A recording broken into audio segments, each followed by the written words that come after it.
चंदनपुर नाम का एक छोटा सा गांव था। गांव में चारों तरफ हरियाली थी। उसी गांव में रामू अपनी पत्नी विमला के साथ रहता था। रामू स्वभाव से बहुत सीधा और मेहनती इंसान था।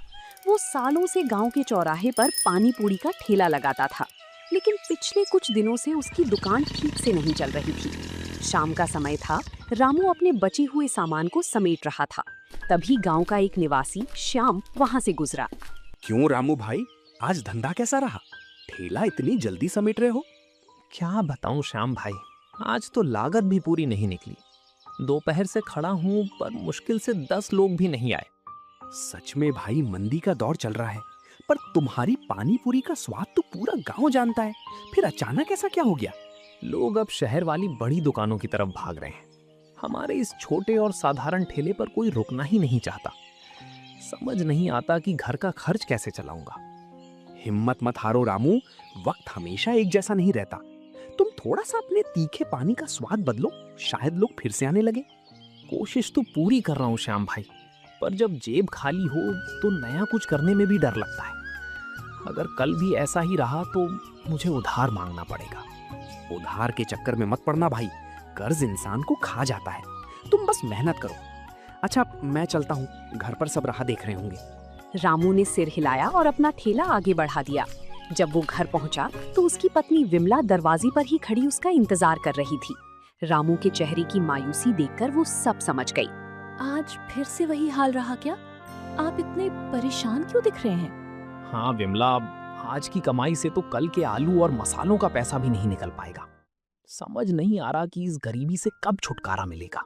आप हौसला मत खोइए। जब तक हमारे हाथ पैर सलामत हैं, हम भूखे नहीं सोएंगे। ईश्वर ने कुछ ना कुछ अच्छा सोचा ही होगा। तुम्हारी यही बातें मुझे टूटने नहीं देती विमला, पर कल सुबह के लिए आटा और मसाले लाने के पैसे भी नहीं हैं। मुझे मुखिया जी से कुछ पैसे उधार मांगने ही होंगे। मुखिया जी? वो तो बहुत कड़क इंसान है, बिना ब्याज के एक पैसा नहीं देते। क्या कोई और रास्ता नहीं है? कोई रास्ता नहीं बचा है विमला। अगर कल ठेला नहीं लगा तो परसों खाने के लाले पड़ जाएंगे। मुझे जाना ही होगा। अगली सुबह सूरज निकलते ही रामू भारी कदमों से गांव के मुखिया ठाकुर धनराज के आलीशान मकान की तरफ चल पड़ा। मुखिया अपने बरामदे में बैठे हुए थे। रामू को देखते ही उनके तेवर बदल गए। अरे रामू, आज सुबह सुबह यहाँ कैसे आना हुआ? अपनी पानी पूरी का ठेला छोड़ हमारे घर का रास्ता कैसे याद आ गया? प्रणाम मुखिया जी। वो असल में थोड़ी मदद चाहिए थी। पिछले कुछ दिनों से धंधा बिल्कुल मंदा है। घर में राशन के भी पैसे नहीं बचे। अच्छा, तो पानी पूरी वाले की गाड़ी की हवा निकल गई? साफ साफ कहो कि पैसा उधार चाहिए। कितना चाहिए तुम्हें? जी, सिर्फ 500 रुपए मिल जाते तो मैं आज के लिए सामान खरीद लेता। जैसे ही कमाई होगी मैं आपके पैसे लौटा दूंगा। देख रहा हूं, 500 रुपए तो मिल जाएंगे, लेकिन मेरी एक शर्त होगी।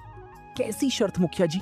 अगले महीने की पहली तारीख तक तुम्हें मुझे पूरे 700 रुपए वापस करने होंगे, और अगर तुम नहीं दे पाए तो तुम्हारा ये पानी पूरी का ठेला मेरा हो जाएगा, और फिर तुम मेरे खेतों में बंधुआ मजदूर बनकर काम करोगे। रामू के पैरों तले जमीन खिसक गई। वो ठेला ही उसकी जिंदगी का एकमात्र सहारा था।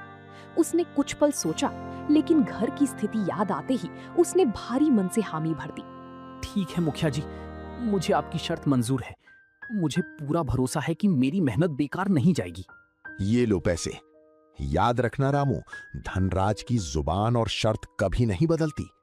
वक्त पर पैसा नहीं आया तो ठेला मैं खुद उठवा लूंगा। रामू ने पैसे उठाए और वहां से तुरंत बाजार की तरफ भागा। उसने अच्छे किस्म के आलू, पुदीना, इमली और मसाले खरीदे। दोपहर तक वो अपने ठेले पर पहुंच गया।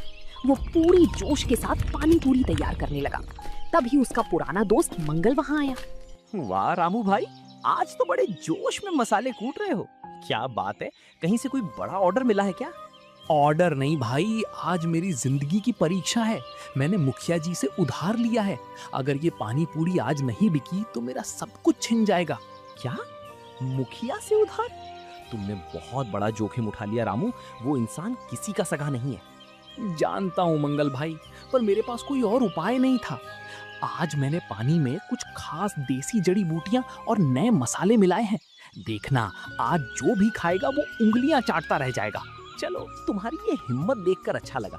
भगवान करे आज तुम्हारी सारी पानी पूरी बिक जाए। लो, पहला ग्राहक मैं ही बनता हूँ, मुझे एक प्लेट खिलाओ। रामू ने मुस्कुराते हुए मंगल को पहली पानी पूरी खिलाई।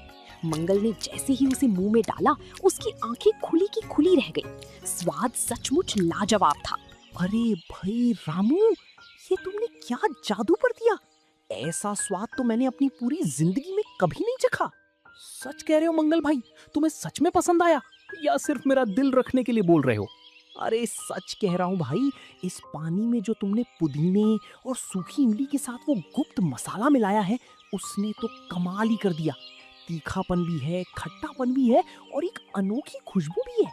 तभी चौराहे से गांव के 2 और लोग, सुधीर और रमेश, वहां से गुजरे। मंगल को मजे से पानी पूरी खाते देखकर वे दोनों भी ठेले के पास रुक गए।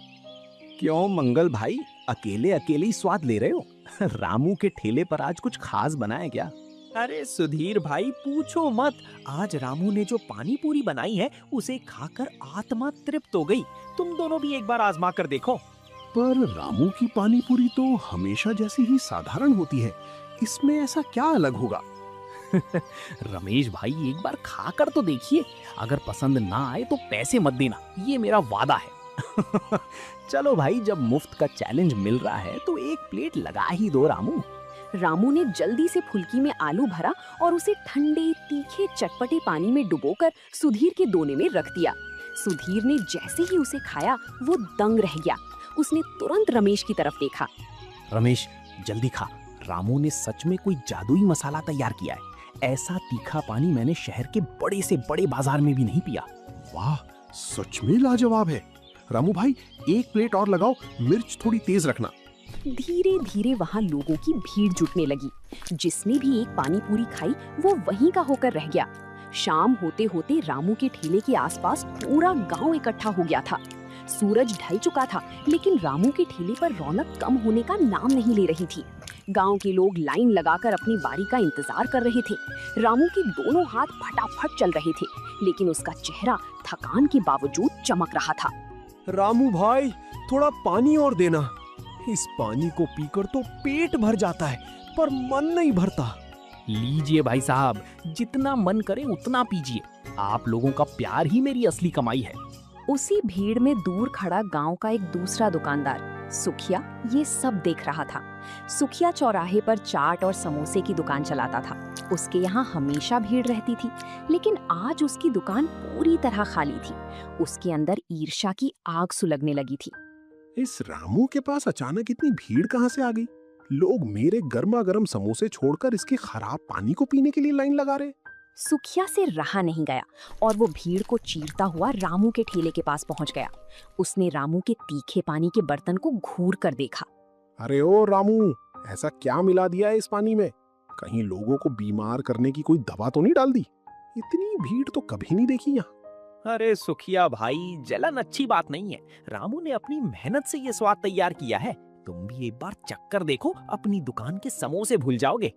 चुप रहो मंगल, मुझे इसके ठेले का कचरा खाने की जरूरत नहीं है। मुझे तो दाल में कुछ काला लगता है। कल तक तो दाने दाने को मोहताज था और आज अचानक इसके पास जादुई मसाला आ गया। सुखिया भाई, मैंने इसमें कोई गलत चीज नहीं मिलाई है। ये बस शुद्ध मसालों और मेरी किस्मत का खेल है। अगर आपको कोई शक है तो आप खुद इसकी जांच कर सकते हैं। जांच तो मैं करवाऊंगा ही। अगर किसी की तबीयत खराब हुई तो सबसे पहले मैं ही मुखिया जी को बुलाकर लाऊंगा, याद रखना। सुखिया पैर पटकता हुआ अपनी दुकान की तरफ लौट गया। रामू का मन थोड़ा उदास हुआ, लेकिन ग्राहकों के प्रोत्साहन ने उसका हौसला फिर बढ़ा दिया। रात के 9 बजे